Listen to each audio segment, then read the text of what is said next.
નમસ્કાર મિત્રો સ્વાગત છે તમારું અમારી યુટ્યુબ ચેનલમાં। આપની સાથે હું છું પેનલગીરી ગોસ્વામી।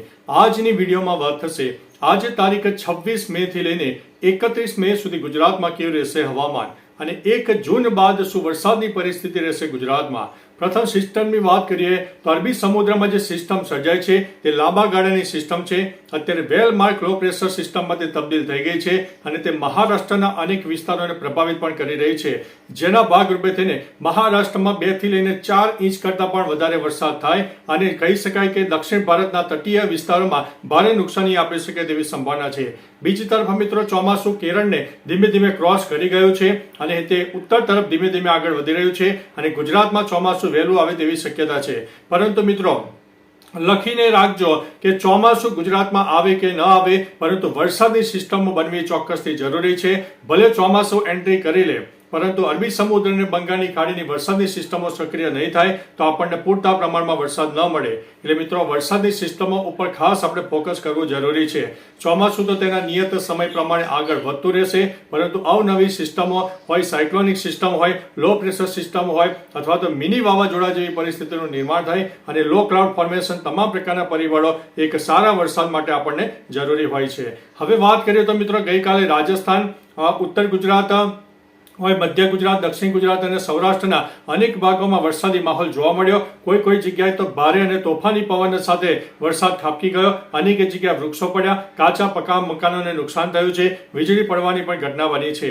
હવે મિત્રો આજે તારીખ 26 મે છે તો આજે દક્ષિણ ગુજરાતના મોટા ભાગના વિસ્તારમાં વરસાદી માહોલ રહેશે, જેમાં સુરત, તાપી, ડાંગ, નવસારી અને વલસાડના અનેક ભાગોમાં વરસાદી માહોલ રહેશે। સૌરાષ્ટ્રના પણ દક્ષિણી પટ્ટામાં જેમાં ગીર સોમનાથ, અમરેલી અને ભાવનગરના કોઈ વિસ્તારમાં આજે પણ વરસાદની શક્યતા છે। મધ્ય ગુજરાતમાં પણ વાદળછાયું વાતાવરણ સર્જાશે। જો લો ક્લાઉડ ફોર્મેશન સર્જાય તો મધ્ય ગુજરાત અને ઉત્તર ગુજરાતના પણ અનેક ભાગોમાં છૂટોછવાયો વરસાદ થાય તેવી સંભાવના છે, કારણ કે મિત્રો ગરમીના પ્રમાણની સાથે સાથે એક ભેજનું ભયંકર પ્રમાણે જોવા મળ્યું છે, જેમાં 70 થી લઈને 80% ભેજનું પ્રમાણ જોવા મળ્યું છે। એટલે કહી શકાય કે ગરમ હવાઓ અને ગરમીને કારણે જે હવા ઉત્પન્ન થાય છે તે ઉપર જાય છે અને જે ભેજનું પુષ્કળ પ્રમાણ સર્જાય છે, જેના લીધે થઈને લો ક્લાઉડ ફોર્મેશન જે તે વિસ્તારમાં આપણને સર્જાતા હોય છે અને ત્યારબાદ એ વાદળો ઠંડા પડવાને કારણે એક જોરદાર વરસાદી માહોલ પણ જોવા મળતો હોય છે। એકંદરે મિત્રો ટૂંકોને ટચ રાજસ્થાનથી કહી શકાય કે દક્ષિણ ગુજરાત સુધી એક વરસાદની ટફ રેખા સર્જાઈ ગઈ છે, જે રાજસ્થાન, ઉત્તર ગુજરાત, મધ્ય ગુજરાત, દક્ષિણ ગુજરાત અને સૌરાષ્ટ્રના અનેક જિલ્લાઓને પ્રભાવિત કરી શકે છે। આગામી 2 દિવસ હજુ પણ થોડો વરસાદી માહોલ વધારે રહેશે, ત્યારબાદ આ સિસ્ટમ થોડી નબળી પડશે અને એક વરસાદમાં મોટા રાહતના સમાચાર મળવાના છે। એકંદરે મિત્રો તારીખ 27 થી 31 તારીખમાં એક ઉત્તર ગુજરાતમાં વરસાદની સિસ્ટમ થોડી સક્રિય થાય, જે કચ્છના પણ કોઈ વિસ્તારમાં વરસાદી માહોલ આપે તેવી સંભાવના છે। મધ્ય ગુજરાત અને દક્ષિણ ગુજરાતના પણ કોઈ વિસ્તારમાં વરસાદી માહોલ જોવા મળે, પરંતુ જે ગત અઠવાડિયામાં જે વરસાદનો રાઉન્ડ જોવા મળ્યો હતો તે વરસાદનો રાઉન્ડ થોડો ધીમે ધીમે ઓછો થાય તેવી સંભાવના છે।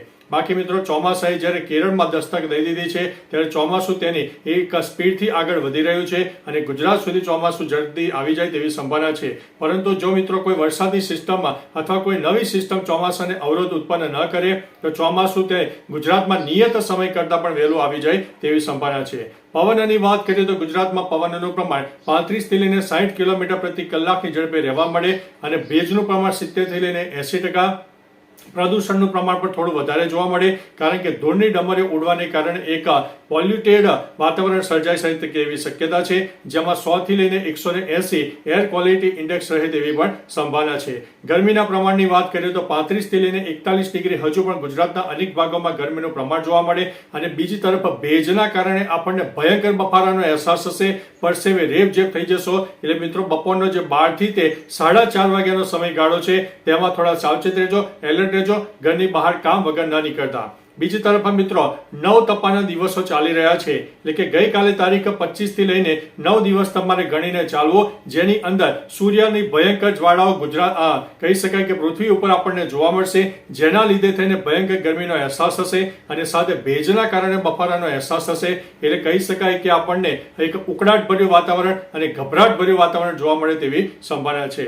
એટલે મિત્રો આવનારો જે સમયગાળો છે અઠવાડિયા સુધીનો ખાસ સમયગાળો માનીને ચાલવો, જેમાં ગરમી ભયંકર પડવાની છે, તો થોડા સાવચેત રહેજો, એલર્ટ રહેજો। બાકી મિત્રો ગઈકાલે તમારા વિસ્તારમાં કેવું વાતાવરણ હતું, વરસાદ હોય તાપ હોય, તડકો હોય, ભયંકર પવન હોય, ધૂળની ડમરીઓ હોય અને ભેજવાળું વાતાવરણ હોય કે બફારો કેટલા પ્રમાણમાં છે, કેટલું ટેમ્પરેચર રહ્યું છે, તમામ પ્રકારની માહિતી વિસ્તારો સાથે આપજો અને નીચે તમારું નામ પણ લખજો, જેથી અન્ય દર્શક મિત્રો પણ જાણી શકે કે આ વ્યક્તિ છે અને આ જિલ્લામાં આવું વાતાવરણ જોવા મળ્યું છે. તો જિલ્લા સાથે પણ માહિતી આપવા માટે વિનંતી છે. તો ચાલો મિત્રો, ફરીથી લેટેસ્ટ ઇન્ફોર્મેશન અને વરસાદની નવી આગાહી લઈને મળતા રહીશો. ત્યાં સુધી અમને રજા આપશો. નમસ્તે.